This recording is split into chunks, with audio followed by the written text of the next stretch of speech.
What's the deal with subtitling? I'll share my experience in this video, coming up.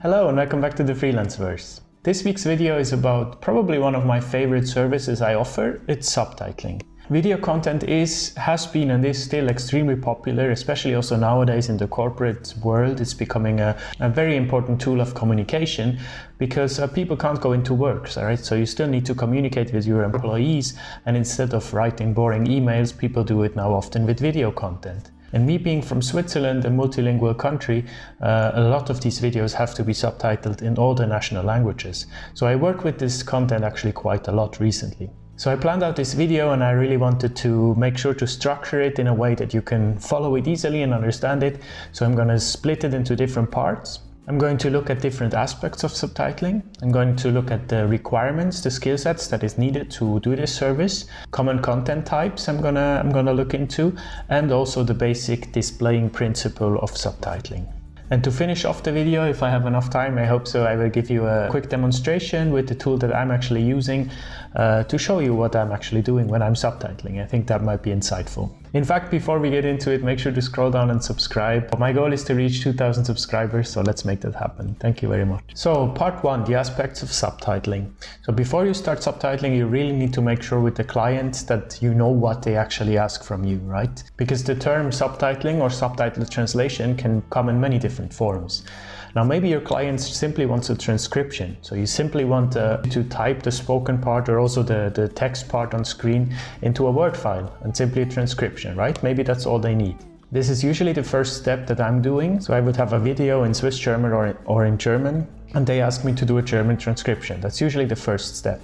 Or maybe the request from the client goes further. Maybe they need a SRT file or a VTT file, so a subtitle file with actual time codes. What you then need to do is, after you transcribe the file, you need to spot the subtitles. Spotting is the act of time coding the different subs so that they actually fit to the video, right? You do this in a subtitle tool.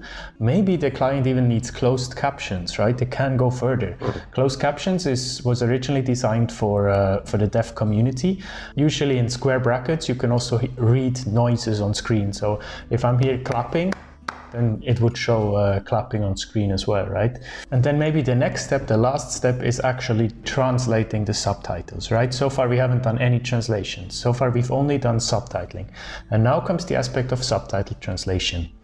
But if the client actually wants me to translate the subtitles, I most likely haven't done all the parts before because it would be in another language, if you know what I mean. So if I'm doing the transcription, if I'm doing the time spotting all in German, then the translation part goes to an English or a French translator. So let's get into part two a little bit, the requirements and the skill sets you need to be a subtitler, to offer this as your service. In my translation studies, I specialized in multimodal communication. So we did actually subtitling, we did re-speaking as well. I explained this a bit further down in the video. And if you're interested in subtitling, I definitely recommend to get education in audiovisual communication, or maybe a class even, you know. I'm gonna try to find a good class on Coursera or something and link it down in the description, because just these principles, I'm gonna get into them in this video as well, but it's just better if you have some kind of education and grasps of what's actually needed. There are a lot of very good books. I have one here actually, Audiovisual Translation, Subtitling by Jorge Diaz-Cintas and Aline Remael. Very good book. It's quite technical, quite complicated. If you really want to get into like very technical parts of subtitling, you know, the first page I open is all about time codes, when to start them exactly, that they fit perfectly with the reading flow. Very insightful. So the main things you have to learn before you can start is one thing, of course, the tools. You know, there are a lot of tools. I'm gonna pop some on the screen here that you can see some logos. Just make sure you do your own research.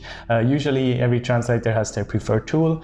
Mine is called Subtitle Edit now that I work with. I used to work with SRT, it was called, but really try out a few and make sure you find the one that works for you so you can be efficient and have fun while working on it. But then different clients will have oftentimes their own tools that they work with on a server basis or in a browser. But usually if it's a good client, they will pay you to actually practice their tool, right? And if you know one specific subtitle tool, it's quite easy. The other ones come quite naturally to you anyways. Another big thing to learn before you start subtitling is to condensate and to be concise, right? Oftentimes you don't have enough space to actually do a proper normal translation of a text to cramp into this small little box, right?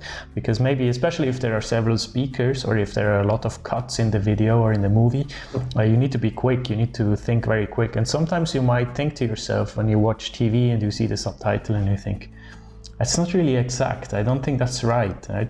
It's a bad translation, you might even think. And it's possible that that's the case. Of course, there's a lot of bad stuff out there, but oftentimes it has to do with the limitations of subtitling, right? Subtitling is a classic example of notion-to-notion translation rather than word-to-word. What it means, you just take one notion and you need to transfer the meaning into another notion, and it doesn't really matter what words you use, as long as the meaning is there, right? So sometimes you even need to leave stuff out, but you need to make sure that the notion is still transferred. And of course, one other major thing to learn is display principles of subtitles. So let's get into that next. In order to ensure a smooth reading flow of the audience of the subtitles, there are a couple of guidelines you need to keep in mind right now. It's important to mention that these guidelines are generic. If the client has specific guidelines, they are always to be preferred. They're always more important than these generic guidelines that I'm going to mention. But if the client doesn't have any specific guidelines, you can use these ones. So in general, there is a maximum of 2 lines per frame, per subtitle. It can only be 2 lines, never more, right? Especially in Switzerland or in other countries where there are more than 2 national languages. It can be quite common to have 2 languages in one subtitle. So when there is an Italian movie, you would have the top line German and the lower line French. So there you have to talk to the client, but in general, if it's 1 language per subtitle, you have 2 lines.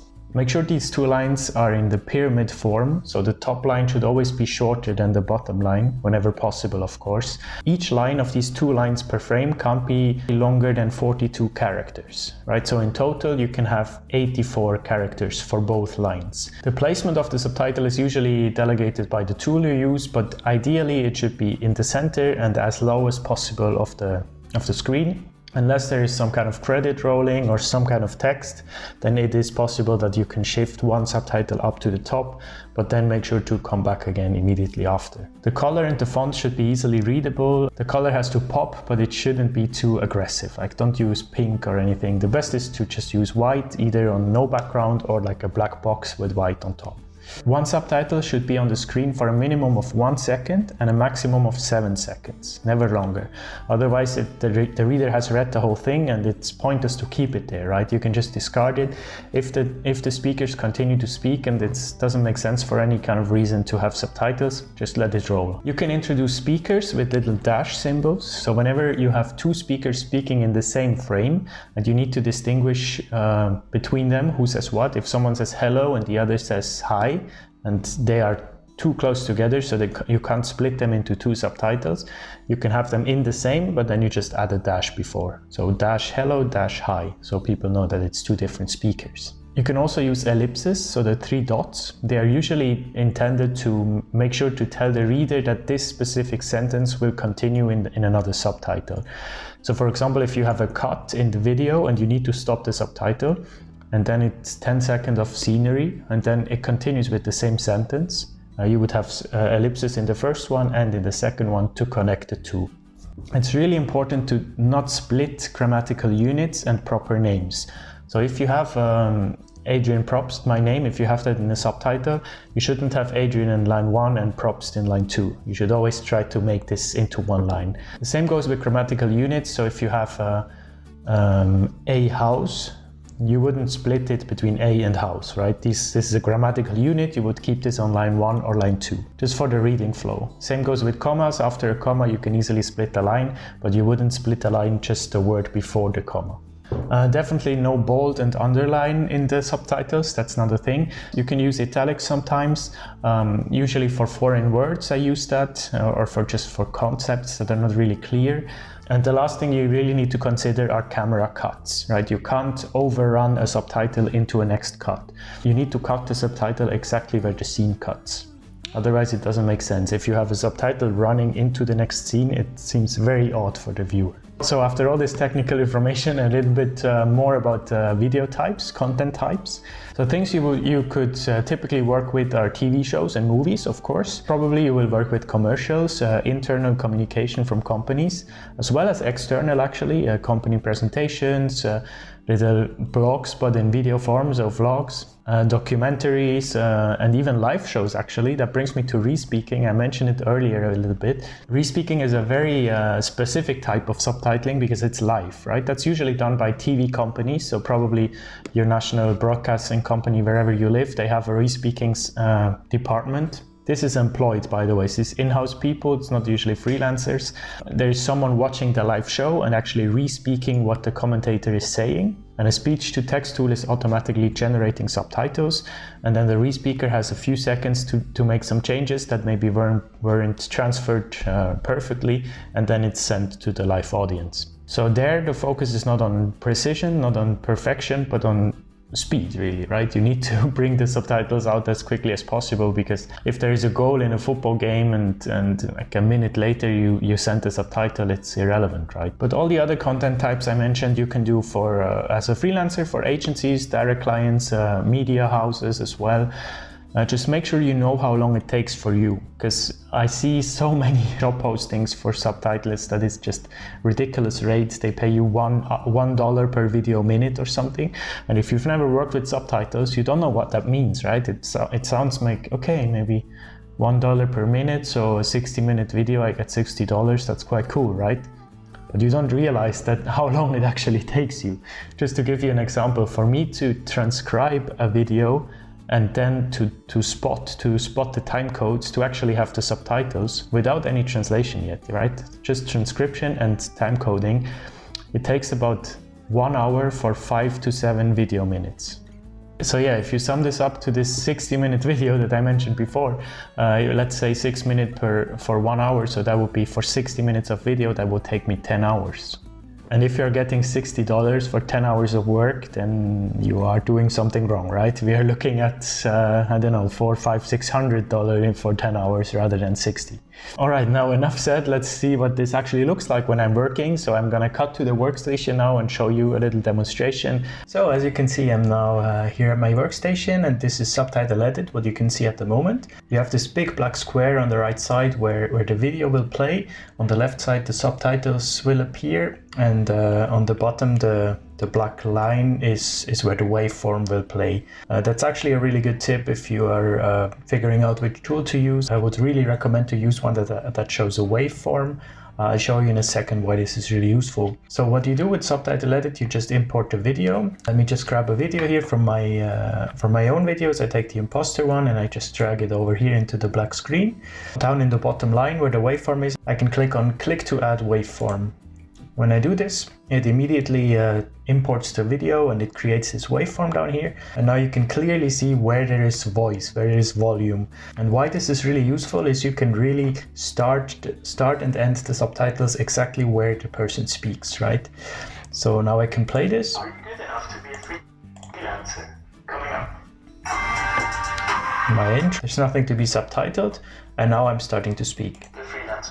So I know that this part here is where I'm speaking, right? Don't start it exactly on the sound, just a little bit before.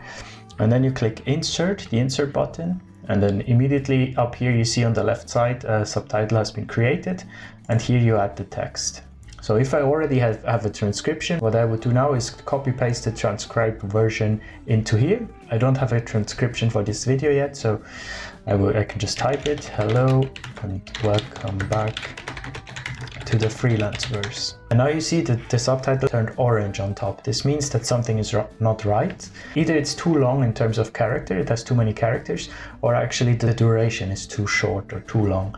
I can now see here that the single line length is 45. And as you know before, I said 42 is the max, so 45 is too long. So I would just probably do this. Hello and welcome back to the Freelanceverse. So now I have 18 and 27, the lines, and the duration. I can now play it. Hello and welcome back to the Freelanceverse. So this is exactly where it stops, where the blue line is now. It's exactly where I stop speaking. And I put a little bit over that, so it's actually perfect. The automated subtitle that I put in is the perfect length. Thanks so much for coming back to the channel 1. And now I will go on. This would be the number 2. Thanks so much for coming back to the channel for this week. It lasts until here, so I pull it there and I have to split it in the middle and then you can watch it. Hello and welcome back to the Freelanceverse. Thanks so much for coming back to the channel once again for this week. And that's how it's done. Of course it is now English to English. You could also have it translated and now we have a German subtitle. And yeah, that's all the magic behind it. And then once you're finished, or also during it, you just always save it. The first time you save it, if I just click Ctrl+S, it would just save it to my desktop. The preferred format is always SRT. You can see up here actually, subrip SRT, and then you can deliver this to the client. Hope you enjoyed the video and let me know in the comments if you are thinking about getting into the subtitling industry. I really enjoy offering the service. I think it's a lot of fun. Hope you enjoyed it and thanks so much for watching. See you next week. Bye bye.